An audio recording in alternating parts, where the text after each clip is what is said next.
చంద్రబాబు నాయుడు గారు సమాజానికి ఏం చేశారనేది ఈ తరానికి మళ్ళీ తెలుసుకునేందుకు అవకాశం వచ్చింది. మిమ్మల్ని కూడా అరెస్ట్ చేస్తారని అన్నారు. ప్రభుత్వం దాదాపుగా ఆ నిర్ణయానికి వచ్చింది అని కూడా అందరికీ తెలిసిపోయింది. ఎలా ఫేస్ చేసేవాళ్ళు అలా అయినట్టయితే పార్టీ పరిస్థితి? తెలుగుదేశం పార్టీ కార్యకర్తల పార్టీ.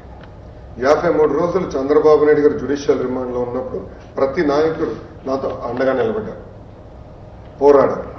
53 రోజులు ఒక కార్యకర్త దగ్గర నుంచి నాయకుడి వరకు ఎవ్వరు నన్ను ఇబ్బంది పెట్టలేదు. వాళ్ళందరూ ఒకే నినాదం పైన ఉన్నారు. చంద్రబాబు నాయుడు గారు ఏ తప్పు చేయలేదు, బాబు గారు బయటకు వచ్చే వరకు మనం పోరాడాలి. సో ఆ రోజు నిర్ణయించుకున్నాం, బాబు గారిని అరెస్ట్ చేశారు, నేను పోరాడు. నన్ను అరెస్ట్ చేస్తే నెక్స్ట్ లెవెల్ రెడీగా ఉంది, పార్టీ రెడీ అయింది.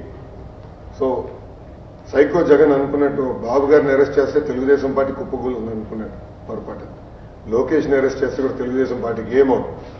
కార్యకర్తలు బలంగా ఉన్నారు, వాళ్ళు ఈ ప్రభుత్వానికి అద్దె దించే వరకు పోరాటం చేస్తారు. పాదయాత్రకి సంబంధించి ఆశాంతం కూడా యువత, మహిళలు వీళ్ళు ర్యాలీ అయ్యారు.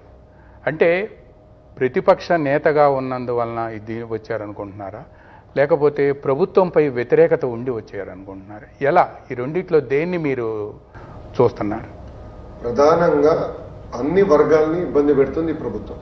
నిరుపేద కుటుంబాల నుంచి మధ్యతరగతి కుటుంబాలు ఈ ప్రభుత్వం నిర్ణయాల వల్ల అనేక ఇబ్బందులు ఎదుర్కొంటున్నారు. ఉద్యోగాలు, ఉపాధి లేదు, విచ్చలవిడిగా డ్రగ్స్, గంజాయి స్మగ్లింగ్ జరుగుతుంది. ప్రతి గ్రామంలో గంజాయి వచ్చేసింది. మహిళల పైన దాడి పెరుగుతుంది. ఈరోజు నిత్యావసర సరుకుల ధరలు విపరీతంగా పెరిగిపోయినాయి. రైతులకి గిట్టుబాటు ధర లేదు. మెకానిక్ షాప్ వాళ్ళు ఇబ్బంది పడుతున్నారు. చిన్న చిరు వ్యాపారస్తులు ఇబ్బంది పడుతున్నారు.